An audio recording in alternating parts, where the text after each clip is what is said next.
अपराधियों को बैठाता है, संरक्षण देता है, उसका शेरुआ के साथ ताल्लुक है, उसका वो जो एक चंदन मिश्रा हत्याकांड में जो मुस्लिम था उसको भी वो यहां पर लेके बैठाया था। मतलब सोशल मीडिया पर चला के और जिस तरह से ब्राह्मण समाज को ये नीचा दिखाने का काम किया है, यदि उस समय मुझे पता होता तो यूपी से जितने भी, यहां तो बक्सर में उसके साथ एक भी लड़के नहीं रहने वाले हैं, बक्सर के जितने भी उसके साथ लड़के आए थे 10, 12, 15 जो भी होंगे वो यूपी से आए हुए थे।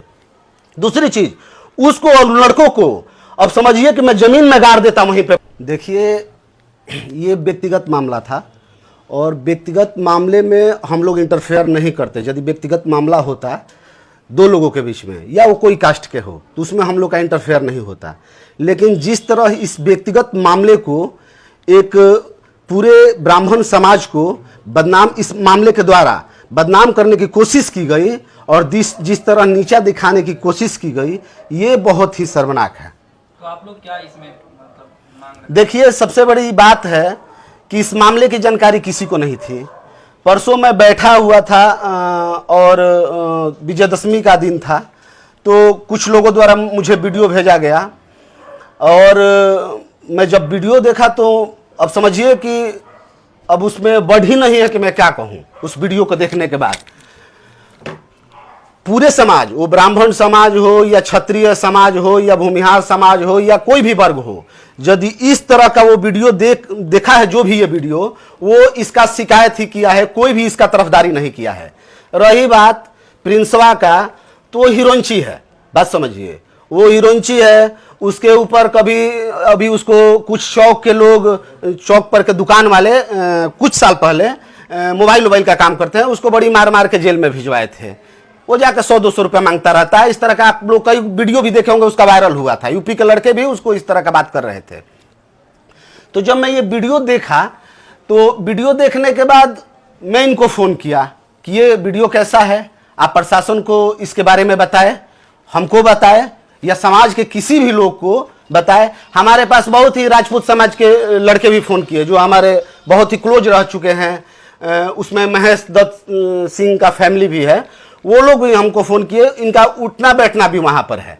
वो हमको फ़ोन करके बोले कि हम लोग को यदि पता होता ये बात तो आपके आने से पहले हम लोग उसको जाके ज़मीन में गाड़ देते, लेकिन इन्होंने ये बात छुपाई। अब अपने इज्जत प्रतिष्ठा के लेकर छुपाई हो। लेकिन देखिए ये जो वीडियो है ये इनके इज्जत प्रतिष्ठा से नहीं जुड़ी हुई है, ये हमारे समाज की इज्जत प्रतिष्ठा से जुड़ी हुई है। और यदि मैं वहाँ पर, मुझे ये बात की जानकारी होती कि वो ऑफिस में इन लोग को बुला के बनाया है बंधक या वो सिंडिकेट पर लेके गया है, तो मैं बताता हूं, महादेव साक्षी है। प्रशासन तो है, प्रशासन का हम लोग सम्मान करते हैं। आप समझ रहे हैं कि एक समय में मतलब हम लोग किसी को नहीं समझते थे, लेकिन हमेशा प्रशासन के मतलब हम लोग सपोर्ट प्रशासन का करते आए हैं और प्रशासन हमेशा उस चीज का कोऑपरेट भी किया है। और हम लोग मुख्य धारा में इसीलिए चाहते हैं कि हमेशा मुख्य धारा में रहे। लेकिन जहां तक हमारे समाज का, हमारे लोगों का, और देखिए इज्जत प्रतिष्ठा से बढ़ के, मान सम्मान से बढ़ के इस दुनिया में कोई चीज नहीं है। हम इनसे बोले कि आप ये तो गलती की है, पैर पर नहीं गिरना चाहिए था, चाहे कुछ भी हो जाता, क्या होता, गोली मार देता, चाहे क्या होता, बहुत मारता। लेकिन ये जो वो वीडियो हमारे मतलब सोशल मीडिया पर चला के और जिस तरह से ब्राह्मण समाज को ये नीचा दिखाने का काम किया है, यदि उस समय मुझे पता होता तो यूपी से जितने भी, यहां तो बक्सर में उसके साथ एक भी लड़के नहीं रहने वाले हैं, बक्सर के जितने भी उसके साथ लड़के आए थे 10, 12, 15 जो भी होंगे वो यूपी से आए हुए थे। दूसरी चीज, उसको और लड़कों को अब समझिए कि मैं जमीन में गाड़ देता वहीं पे पहुंच के। लेकिन अब ये हमको बताए नहीं, या हमारे अपने समाज से या क्षत्रिय समाज से या किसी भी समाज से या जितने भी चाहने वाले लोग हैं या हम लोग के साथ रहने वाले लोग हैं, हम लोग के हर समुदाय के लोग हमारे साथ रहते हैं, कि ये जितने भी लोगों के साथ रहने वाले हैं ये किसी को इस बारे में नहीं बताए। शायद ये अपना इज्जत बचा रहे होंगे, लेकिन अभी इज्जत तो नीलाम हो गया, बस समझिए। तो इज्जत इनका नहीं नीलाम हुआ है, ये हमारे समाज का इज्जत नीलाम हो गया। चाहते हैं कि अब बबली दुबे का अगला कदम क्या होगा?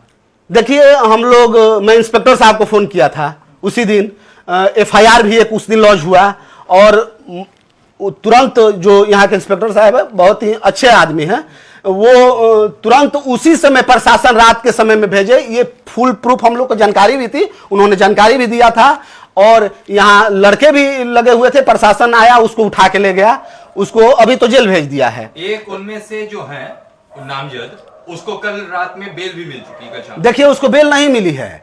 रही बात कि इन्होंने जो फर्स्ट एफआईआर किया था उसमें प्रिंस, मैं उसको प्रिंस का कहिए, उसको हिरंची कहिए, साले का उसका नाम था। उसके बाद उसमें 20 अन्य लोगों का नाम दिया गया था, जिसमें वो नाम खोल के नहीं दिया गया था, बात समझिए।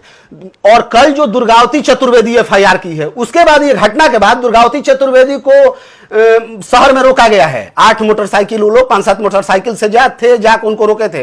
वो उस समय एसपी साहब को और इंस्पेक्टर साहब को वो इतला भी की थी इस मैटर को लेके। फिर उसके बाद कल दुर्गावती चतुर्वेदी द्वारा एफआईआर किया गया है, फिर इनके मतलब निकू भैया के द्वारा एफआईआर किया गया है। और उसमें वो आप जिस इंसान का बात कर रहे हैं कि जिस नामजद जो अपराधी है उसको छोड़ा गया है, तो वो उसका उसमें नेम्ड एफआईआर था, लेकिन वो एफआईआर शायद उस समय लॉन्च नहीं हुआ था।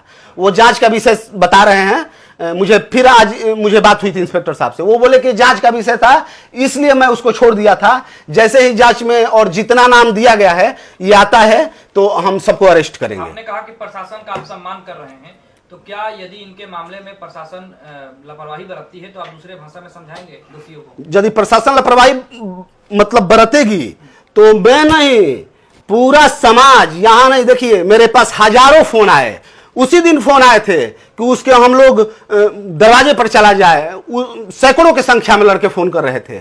लेकिन हम लोग देखिए प्रशासन का सम्मान करते हैं, हम लोग कोई भी ऐसा कदम नहीं उठाएंगे जिससे हमारा प्रतिष्ठा धूमिल हो, हमारे समाज का प्रतिष्ठा धूमिल हो। और यदि प्रशासन उसको भली बात ही जानती है, वो यहाँ पर अपराधियों को बैठाता है, संरक्षण देता है, उसका शेरुआ के साथ ताल्लुक है, उसका वो जो एक चंदन मिश्रा हत्याकांड में जो मुस्लिम था उसको भी वो यहाँ पर लेके बैठाया था। बात समझिए, ये साला है तो चरनी छाप, बात समझिए। लेकिन इसको मुहरा बनाया है कि सारे अपराधियों को, जितने भी बाहर के अपराधी आ रहे हैं, वो संरक्षण दे। ये कट्टा पिस्टल लेके घूमता है। अभी कुछ दिन पहले ये एक इसका गार्ड खुद को गोली मार के मर गया, उसका राइफल भी ये लेके चलता है, उसका राइफल ये रख लिया था, वो जाकर गोली मार के मर गया, वो बाबू साहब ही था। तो रही बात कि ये किसी को पैसा वैसा नहीं देता है, ये केवल भ्रम जाल फैला के।